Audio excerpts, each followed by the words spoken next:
Hello and welcome to the 8th Annual Great Lakes Regional Mate ROV Competition, hosted by Thunder Bay National Marine Sanctuary. We are here in the Alpena High School gym, right next to the Alpena Plaza pool, where almost 30 teams are testing their underwater robots. These teams come from all over the Great Lakes region, as far away as Ohio, and they're here to test in very, very stressful missions underwater robots that they designed and built themselves. This competition is a qualifier for the international competition, which will be held this year in June in Orlando, Florida. So we're one of 22 regional centers that hold these competitions. And I happen to have a team with me here today, the Underwater Rescue Robots, who just completed a mission. Let's see what they thought. Come on in, guys. Here we have the Underwater Rescue Robots. How many are on your team, guys? Let's make sure we got room here. Can we get us all on? Is that everybody? Yeah. Here, you can go head right behind there. Great, guys. Good to see you. So where are you guys from? Alpena. Right here. Okay. Yeah. And what is your name? I am Sam Beatty. Okay. And what's your name? Brianna Damers. Morgan Velashik. Say it one more time. Morgan Velashik. Morgan. And you? Elizabeth Thompson. Okay. Nate Cosbit. All right. And so how long have you guys been working with ROVs? For 2 years. We've been working with them for 2 years. We did it last year in Bob Thompson's class. Okay. And we liked it so much that we decided to get the team back together in Thunder Bay and did it again. Awesome. Great. So you guys, you did your mission already this morning. And so tell me, what do you think? How did it go? Well, I think we did pretty good, and then the beginning was kind of bad, but after that we picked up the pace and got 140 points out of 290. Nice job. Well done, guys. And you still have your engineering coming up. And tell me about the engineering. What do you have to do for that? You just talk about your ROV, how it was built and all that. And Show them your board that shows like how what safety features and a lot of other stuff that you have on your ROV. Okay, great. And then you guys also had to do a safety check. You want to tell me about the safety check? Okay. Do you want to tell me about the Yes. safety check? The safety check is where they come up. They see if any wires are out. They see if you can touch any of the metal of the wires. Right. They check for any of the thrusters if they're not protected. We did pretty good on the safety check. We had a lot of things in there. You can't really splice your wires, which means put one wire into two wires. And but then the safety check is just checking if it's safe to use in the water. Okay, great. And that's good for them to do because not only are there ROVs in the water, but there's some divers in the water. And we'll be talking to a diver on our 12 o'clock broadcast. There has to be at least 3 divers in the water to monitor the missions that are going on. So you guys, what have you learned in this whole ROV building process? We've learned that you have to, there's like 3 main points: buoyancy and wiring and controlling it. It's taken lots of time and effort into building this. Last night just before the competition, we were still making rearrangements and stuff on it. So, and we came here Friday after school and finished practicing, and so we were really excited about it, and we just wanted to do our best. Wonderful. It sounds like you guys did a great job and a lot of dedication, I think. Well, thanks for joining me today, and good luck in your engineering. Okay? All right. Let's go to the pool and check out what's going on, live action in the pool with other missions going on right now.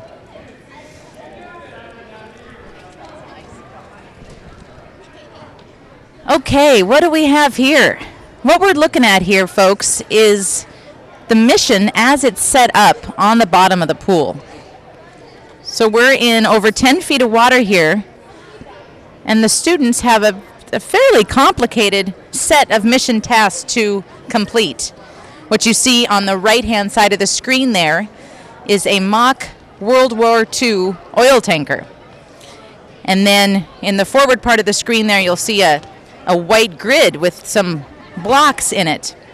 That represents the debris field, and those blocks are artifacts that the ROV has to determine what material they're made of. So that's one of the very important missions there. They have to go and put something on these actual blocks and determine if they're metal, determine if they're wood, determine if they're made of rock, simulating what ROV operators would be doing on the seafloor in a real-world situation.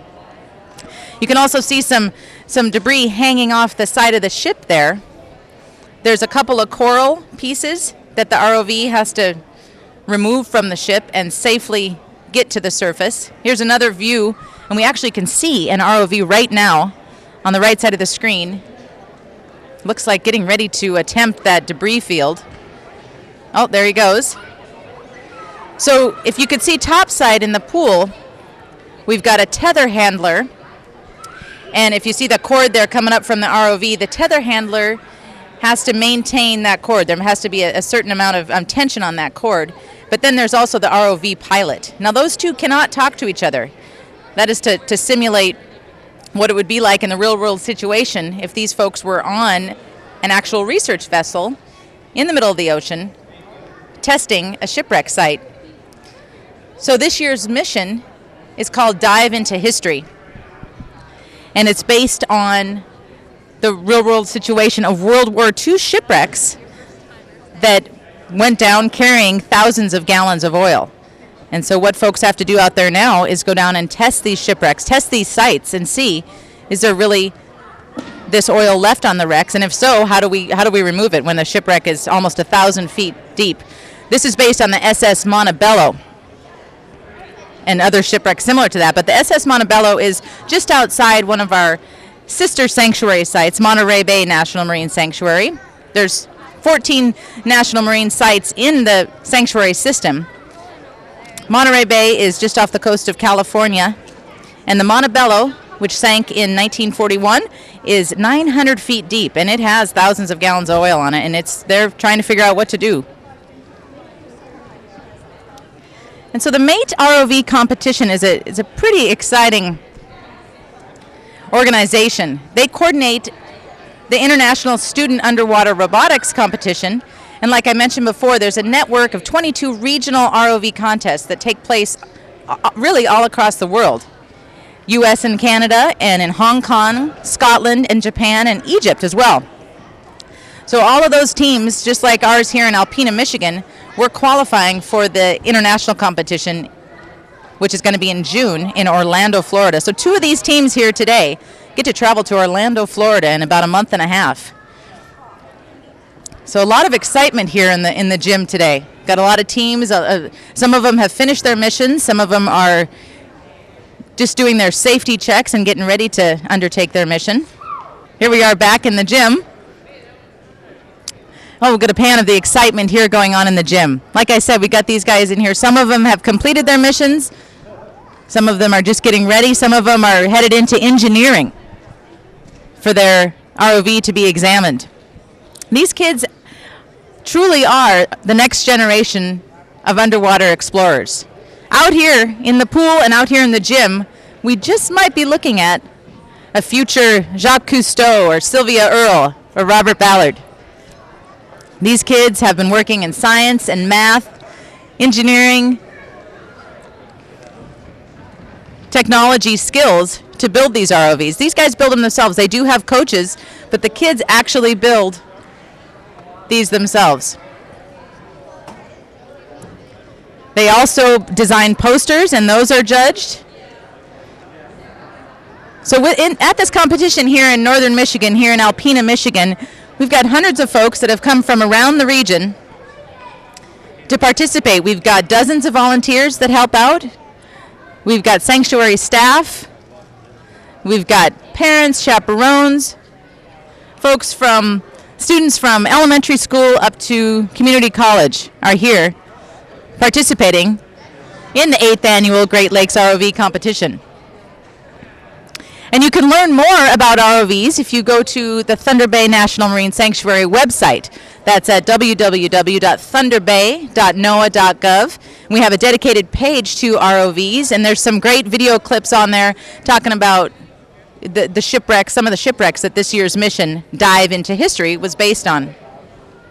So, and we will be doing 2 more live broadcasts, one at noon and one at 1 p.m. today, both for approximately 15 minutes. And we'll be talking to more teams, more students. We'll also be talking to one of the divers that has been in the pool now for, almost 4 hours, monitoring these missions. Let's take one last look at this broadcast and see what's going on in the pool. Okay, looks like that ROV has not made it too far, but looks like he's attempting to remove some of the coral from the side. We have, as you can see, there's 2 missions set up there. There's 2 shipwrecks, simulated shipwrecks in the pool right now. And that ROV is contemplating that shipwreck there. What is he going to do? Tensions are high.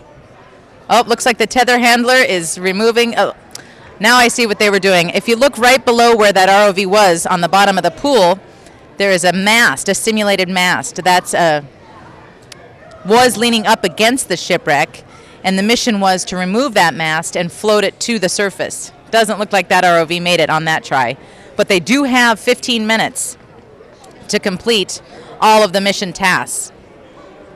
And there we have our diver in the left-hand corner up there, watching carefully.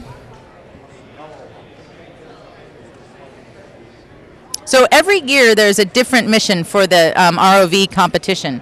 Of course, we here at Thunder Bay National Marine Sanctuary were thrilled with this year's mission theme choice, Shipwrecks Dive into History.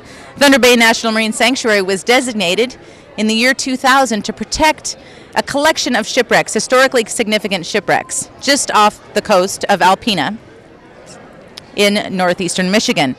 So in Lake Huron, in northwestern Lake Huron, there's approximately 200 shipwrecks, we believe, in and around the sanctuary. And these shipwrecks represent everything from your early wooden schooners back from the early 1800s up to modern steel freighters. The latest wreck in the sanctuary happened in 1966. It was the wreck of the Norman. Excuse me, it was not. It was the wreck of the Nordmeer. The Norman was quite a bit earlier, at the turn of the century. But the Nordmeer was a German freighter that ran aground, no lives lost, ran aground in 1966. And up until 2 years ago, part of the superstructure of the big freighter was still sticking up out of the water. But we do have a team over here, our Emmanuel Lutheran team, and these guys are working hard. How's it going, guys? We'll be talking to these guys a little bit later. But they're getting ready for, what are you guys getting ready for now? We're making our safety on our ROV better. Okay. So you guys already went through your safety inspection. And now, okay. And the engineering, okay. And when's your mission? At 12:20, I think. Okay, so pretty soon. How are you guys feeling? Are you guys confident? I'm excited. Excited? How do you feel? Good. Good. You guys think you can complete all the mission tasks? Yes. Okay. Tell me about one of the mission tasks. Well, the coral one, you have to pick up 5 coral and transplant them in a 4x4 grid. Okay, all right. So you guys have been practicing quite a lot, right? Yep. Okay. And are you gonna? Do you think you want to be an ROV operator or work on a research vessel on the Great Lakes in the future? Maybe someday. Someday. Great. Well, good luck, you guys. Thank you. Mm-hmm. We'll talk a little with Emmanuel Lutheran a little bit later. Okay. Well, we're all out of time for this segment of our live broadcast from the Alpena High School, where the 8th annual Great Lakes ROV competition is happening live right now. Do tune back in. Also, check out our website for more information at thunderbay.noaa.gov. Or you can also go to our Facebook page, facebook.com/Thunder Bay Shipwrecks.